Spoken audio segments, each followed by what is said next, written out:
growing up in the Delta area, you get this sense of pride just being at Edcouch-Elsa. It means academics, and I think most importantly, however, tradition and the future. Pride, tradition, family, friends, and it means a future. And it's something that just stays with you even as you grow up, older, and you just want to pass it on to your family, to your kids. We want these students to grow through our schools, and we want them to realize that there's something bigger than themselves out there. I think when I was in school, our focus is always, the teachers that I had, their focus was always giving kids opportunities. I was afforded many opportunities that you normally wouldn't get for being in this size of school district and in this part of the state, this part of the country. I grew up, my parents didn't have much, but I always had teachers who said that I could do better. And obviously the only way that I could do that was through education. But we had administrators and educators that cared and went the extra mile, and there was always the effort to do more and to do more. And somehow that's been lost. Over these past several years, Edcouch-Elsa hasn't been what it used to be.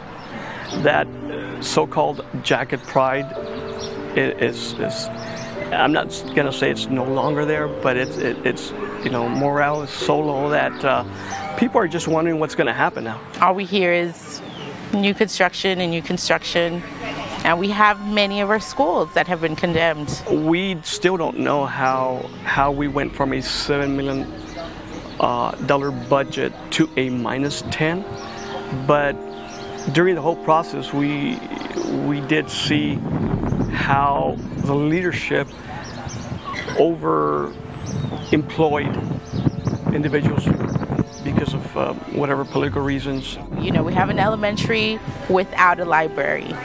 I lived in the library when I was in elementary. So what do our kids do now? And what are we doing for our kids?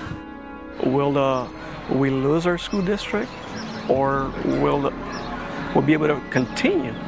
And I think right now that's what we're working on, just to make sure that it will continue. People need to wake up, and they need to be serious. It's a farce at this point. They need to say what they believe and do what they say, and put the kids first. Not the football team, not the band, not the teachers, not the school board. And I think that we need to make sure that it's always about the students, always about the students, and they should be our #1 priority. We want them to know that we're here for them, to teach them, to listen to them, and so that way they can continue to come back to this area. And that's the only way it's going to grow. We want them to have a strong connection with where they're from, where they're growing up, so that they can return to this area and we can see this place grow. We need to start from the top again. We need to change leadership, bring in new philosophies, new ideas, bring morale up, and I believe that in turn will change our status from having that jacket pride really stick out and show that we live here in Edcouch-Elsa. They're our kids. We're from Edcouch-Elsa, and we need to stand together.